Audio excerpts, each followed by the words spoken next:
You ever watch someone walk up to the firing line and just know right then you're about to witness either a disaster or a miracle?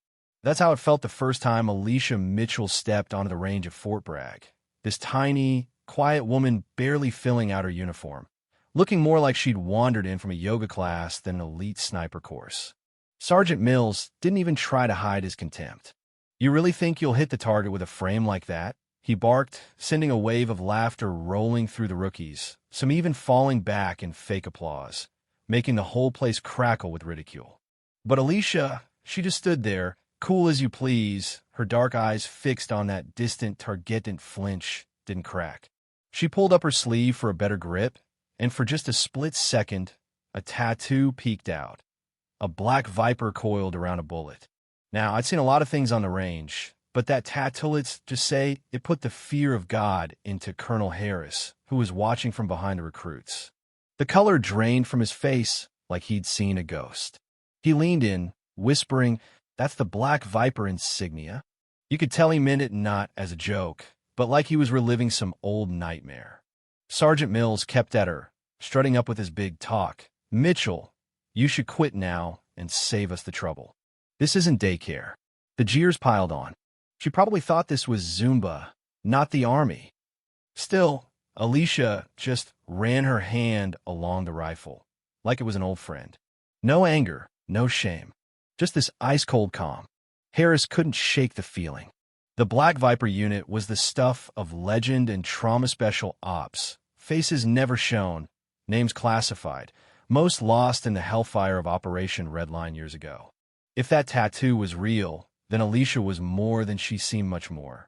Mills finally barked, "Enough. Step aside. Don't make a spectacle of yourself." So she did slip back among the ranks, the smallest one there, her eyes hiding a world of pain only Harris seemed to catch. He whispered, "Maybe we just woke a legend," and in that moment, I think he was right. Alicia spent the next few days almost invisible, never talked, never complained. First to arrive, last to leave, cleaning every rifle with a reverence nobody understood. The others called her a try-hard, a suck-up. Patterson, the big mouth of the platoon, started in on her. "What? You think cleaning guns makes you a better shot, Mitchell? Or are you prepping for a maid gig?" Didn't faze her. She just looked at him dead calm. When live-fire drills came, Alicia refused to take a shot, just watched, jotting notes about the wind, the sun, the tiniest details that everyone else ignored. Mills asked why she wouldn't shoot, and she said, quiet but sure, "I just want to understand why I stopped pulling the trigger." The others laughed harder. She probably cried the first time she heard a real gun, Patterson sneered. Mills didn't bother stopping them. He'd seen enough hard soldiers in his day. To him, Alicia was just a misfit. What nobody knew was the hell raging behind her eyes. Every time she touched a rifle, she remembered the fallen, the faces she couldn't save, every scream echoing from Hill 9. Most nights, after everyone else left, she'd sit there, tracing that viper tattoo, the darkness settling in around her. Shooting isn't about being tough. It's about living with what you've done, living with every shot you took. One night, Mills burst in on her. "What the hell are you doing here, Mitchell?" She didn't flinch. "Making sure the rifles are ready when they're needed," she said, voice steady as stone. Mills got her face. "You think we don't know how to clean our own guns?" For the first time, Alicia's eyes flashed, and she said, ice cold, "Sergeant, you ever have a weapon fail you at the worst possible moment?" Mills backed off just a bit. Later, Colonel Harris, tormented by his own suspicions, opened old files. Black Viper, Operation Redline, a faded photo of a young sharpshooter listed as Kia Alicia Mitchell. The dead coming back to life? Or was someone playing a very dangerous game? Harris decided to dig quietly. One mistake, and the whole base could be in jeopardy. Next live fire, tension hung heavy over the range. Mills announced, "First shot goes to Mitchell. Let's see if you're good for anything besides cleaning up." Alicia stepped up, her body moving with a calm precision that was almost eerie. Patterson couldn't help himself. "Don't let the noise scare you, Mitchell." The laughter was thick, but she just took her stance, raised the M24, her shirt riding up just enough to show the Viper tattoo clear as day. For a moment, even the cockiest rookie went dead quiet. Colonel Harris's voice sliced through the air. "Stop." Mitchell put the rifle down. Mills blurted, "What do you mean, sir? That unit's long gone." Harris turned, his face haunted. "That's not a unit number, it's the number of comrades she lost. She's the only one who made it back." You could feel the mood shift suddenly. Everyone saw her for what she was. A living legend standing in their midst, scarred but unbroken. Alicia finally met Harris's gaze. "That's right, Colonel. I'm not here to prove anything. I'm just here." No one dared joke after that.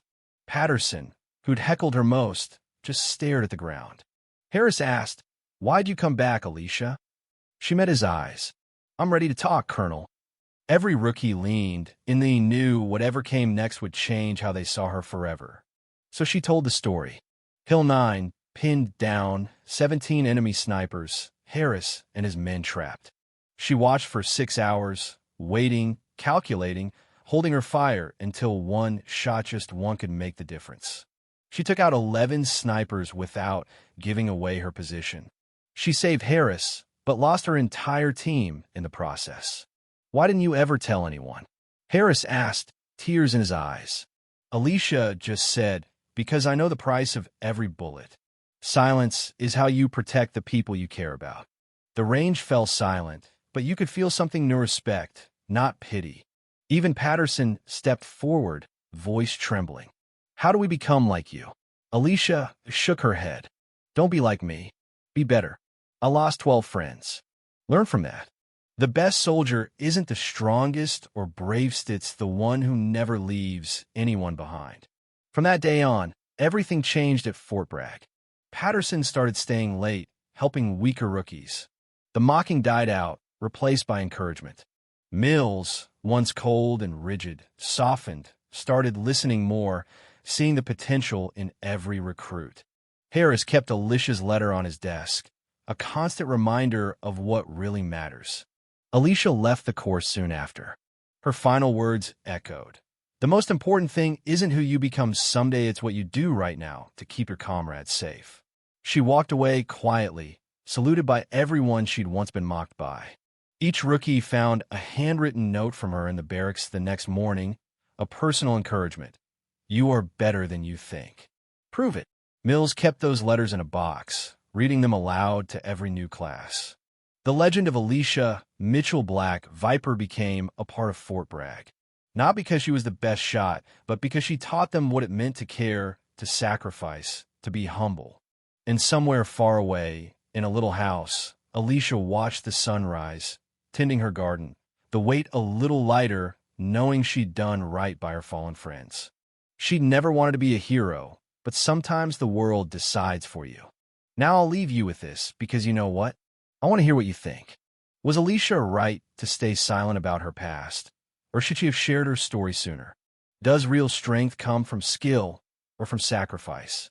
Let's talk about it in the comments. Where do you draw the line between duty, justice, and personal responsibility? If the story moved you, don't forget to like, share, and subscribe. Your voice makes all the difference. Join the conversation, and let's keep these stories alive.